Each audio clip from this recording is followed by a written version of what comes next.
Au XIXe siècle et également au début du XXe siècle, l'un des courants théologiques les plus prospères et les plus influents était la théologie dite libérale. Son objectif était de rendre la foi chrétienne compatible avec le monde moderne.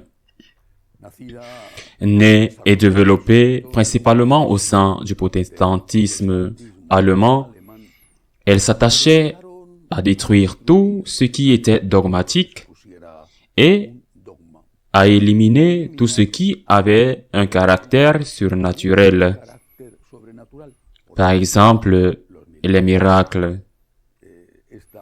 Ces théologiens libéraux, dont les plus célèbres sont Reimarus, Lessing, Schleiermacher, Bauer, mais aussi le bibliste Strauss.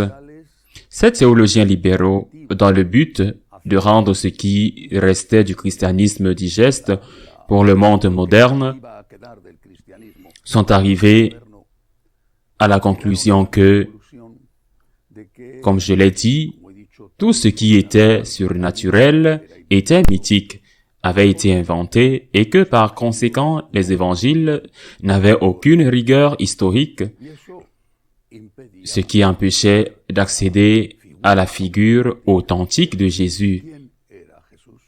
Qui était Jésus? Cette théologie libérale a également été contestée au sein même de la théologie protestante.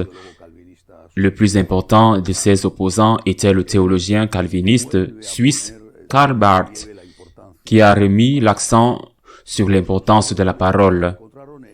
Mais ces théologiens libéraux ont trouvé un grand allié dans l'un de leurs critiques, Rudolf Bultmann. Car d'un autre point de vue, Bultmann est arrivé à la même conclusion: les évangiles ne sont pas fiables, les évangiles sont mythologiques, ce ne sont pas des récits historiques, et d'ailleurs, cela ne nous intéresse pas.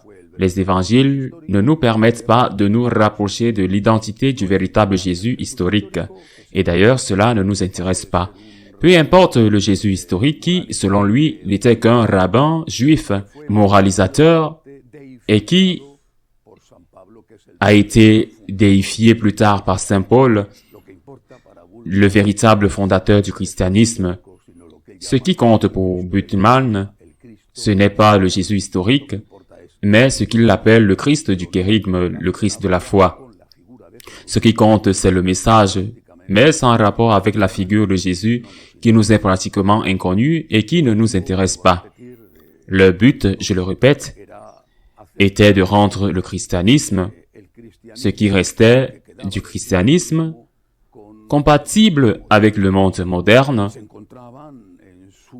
Sur leur chemin pour atteindre ce but, ils ont rencontré l'existence des évangiles et ils ont rencontré aussi naturellement l'existence du Christ lui-même.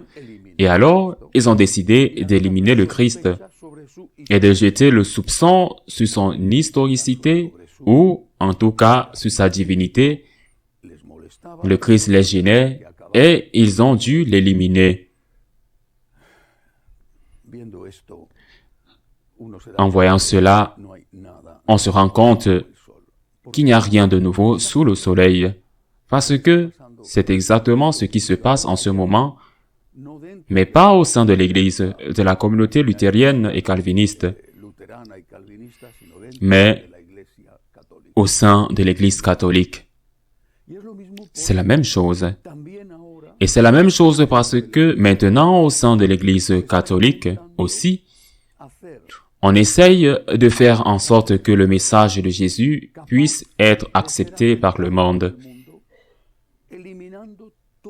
en éliminant tout ce qui dérange le monde contemporain, la pensée des hommes aujourd'hui, qui n'est bien sûr pas la même que la pensée des hommes qu'hier, ni la même que la pensée des hommes de demain. L'Église doit s'adapter au monde, c'est l'objectif de tant d'ecclésiastique aujourd'hui, c'est le même objectif que celui des théologiens protestants libéraux du 19e siècle. Et ils arrivent à la même conclusion. Ils sont gênés par Jésus-Christ. Ils sont gênés par le Jésus historique. Ils sont gênés par les évangiles. Et puis, ce qu'ils concluent, c'est qu'ils ne peuvent pas dire que Jésus-Christ n'a pas existé parce que la théologie libérale a été critiquée plus tard, non seulement par Karl Barth, mais par la théorie, l'étude des formes, l'étude linguistique, l'authenticité des évangiles, l'étude des formes, l'étude linguistique, l'authenticité de ces miracles, de ces faits, que les confessés étaient contraires aux intérêts de celui qui les a racontés. Comme par exemple le grand miracle de la résurrection, car ils ne peuvent pas le nier. Ce qu'ils disent, c'est que Jésus a été culturellement influencé par son époque, et ils vont jusqu'à l'extrême de ce qu'un homme religieux a écrit cette semaine, malheureusement, parce que cela nuit au pape, très proche du pape François, et à un homme religieux dont la congrégation porte dans son nom le doux nom de Jésus. Commentant le passage du voyage de notre Seigneur en terre de Phénicie, à Tyr et à Sidon, le passage de la femme cananéenne qui vient lui demander le miracle pour la guérison de sa fille, avec la première réponse que Jésus donne à cette femme en la comparant au petit chiot, au chiot qui mange ce qui tombe de la table des maîtres. Ce religieux dit ceci de Jésus: notre Seigneur a un ton d'humanité. Ce religieux affirme que la miséricorde n'est pas pour lui, que sa dureté est incassable, ajoutant que Jésus est aveuglé par le rigorisme théologique, et termine en disant que la réponse de la cananéenne convertie, il utilise ce mot converti, Jésus le guérit et le rend, ces mots, libres de la rigidité des éléments théologiques, politiques et culturels dominants de son temps. Pour moi, il s'agit bien sûr d'un blasphème. Et cela implique, même si ce n'est pas dit ouvertement, de nier la divinité de Jésus-Christ. Et pourquoi? Comment quelqu'un qui doit être converti peut-il être Dieu? Comment quelqu'un dont la dureté est inébranlable, quelqu'un aveuglé par le rigorisme théologique, peut-il être Dieu et même pas un exemple d'être humain?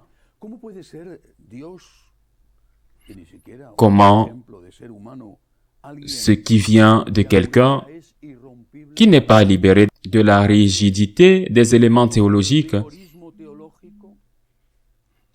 politiques et culturels dominants de son époque peut-il être la parole de Dieu et l'enseignement de Dieu?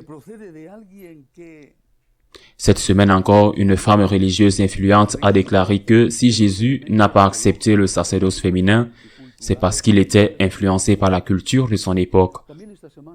Il est vrai qu'il n'y avait pas de prêtresse en Israël, mais il y en avait dans le monde roman et grec. En d'autres termes,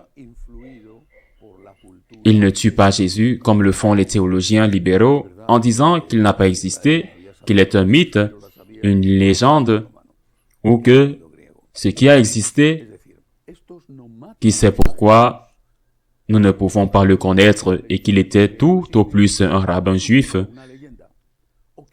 qui a été plus tard déifié par Saint Paul, le véritable fondateur du christianisme. Ils ne disent pas cela, c'est déjà interdit par les études bibliques. Ils disent qu'il est influencé par son époque, et donc, comme il est influencé par son époque, ses enseignements peuvent être le fruit de cette époque. Et à cause de cela, il ne devrait pas être écouté ou suivi, parce que ce n'est pas un enseignement qui vient de Dieu, Mais il vient du rigorisme, selon eux, il vient du rigorisme juif. Bien sûr, ils s'en moquent parce qu'ils ont un but précis, un but qu'ils recherchent, et qui est de rendre le christianisme adaptable et adoptable par le monde. Ils se moquent du fait que les Juifs avaient le divorce et même la répudiation et que Jésus l'a rejeté. Ils s'en moquent. Ce sont des détails et des absurdités. Ils ont un objectif. Et leur objectif est de rendre le christianisme docile au monde, soumis à ce que le monde exige. Et ils vont jusqu'à l'insulter, insulter Jésus non seulement en disant qu'il était quelqu'un de soumis à la culture de son temps, au moins dans certaines choses, chacun décidera plus tard naturellement dans quelles choses, c'est-à-dire dans les choses qui le gênent, en ce sens que Jésus-Christ n'est pas un maître, parce qu'en cela, Jésus-Christ est soumis à la culture de son temps, mais ils vont jusqu'à dire que notre Seigneur était un pécheur qui avait besoin de se convertir. Parce que naturellement, les pécheurs ont besoin de se convertir. Voyons, si vous n'avez rien fait de mal, de quoi devrez-vous vous convertir? Et cela est-il compatible avec l'idée de la foi que Jésus-Christ est Dieu? Dostoïevski aura raison lorsqu'il écrira ce fragment des frères Karamazov, du grand inquisiteur. Il aura raison. Le fait est que maintenant, il n'est pas nécessaire que Jésus-Christ revienne dans le monde comme Dostoïevski l'imagine. Il n'est pas imaginable. Il n'est même pas nécessaire qu'il revienne pour être tué, parce que nier sa divinité, nier que la divinité de Jésus est d'un point de vue intellectuel au moins de son humanité et que ses paroles sont toujours, du début à la fin, les paroles de Dieu et non le fruit d'une éducation rigoriste dont il doit être conscient, c'est nier que la divinité de Jésus est d'un point de vue intellectuel au-dessus de son humanité et que ses paroles sont toujours, du début à la fin, les paroles de Dieu et non le fruit d'une éducation rigoriste dont il doit être conscient, nier que la divinité de Jésus est d'un point de vue intellectuel au-dessus de son humanité et que ses paroles sont toujours, du début à la fin, les paroles de Dieu et non le fruit d'une éducation rigoriste dont il doit se débarrasser et qu'une païenne l'aide à se débarrasser. Nier sa divinité, c'est tuer Jésus. Nier sa divinité, c'est nous dire que celui qui est mort n'est pas le Rédempteur, car il y a tant d'hommes innocents qui sont morts et qui meurent encore plus cruellement que Jésus-Christ. Nier sa divinité, c'est nier qu'il n'y a pas non plus de résurrection et qu'il n'y a pas de vie éternelle.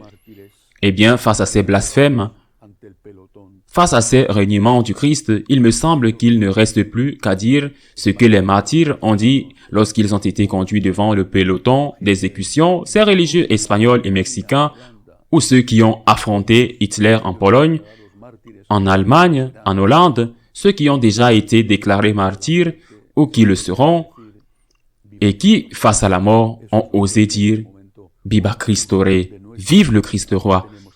C'est ce que nous devons redire en ce moment sombre de notre histoire. Je crois au Christ, je crois en sa divinité, je crois en son humanité, et je crois que ses paroles, de la première à la dernière, ses actes de la première à la dernière, sont les paroles de Dieu, et que ses enseignements sont les enseignements de Dieu. À la semaine prochaine, si Dieu le veut.